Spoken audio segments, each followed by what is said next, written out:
Hi guys, in this video I'll show you how to remove ads from Yahoo Mail permanently.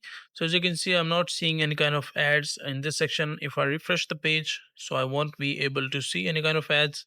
As you can see, there are no ads on my Yahoo Mail. So if you want this kind of mail or like removed all the ads, how you can do it, just go to Google and search your ad guard extension, press enter.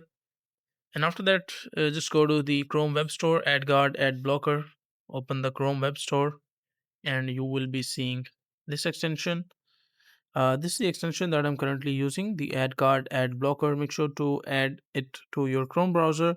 And if not one, you can just add two extensions as well. You can just write down Ad Blocker inside the Chrome Web Store, and you will be seeing different extensions. You can try this one as well.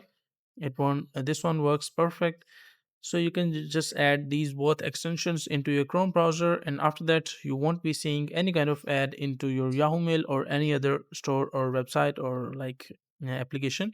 So that is a simple and easy process of how you can remove ads on Yahoo Mail.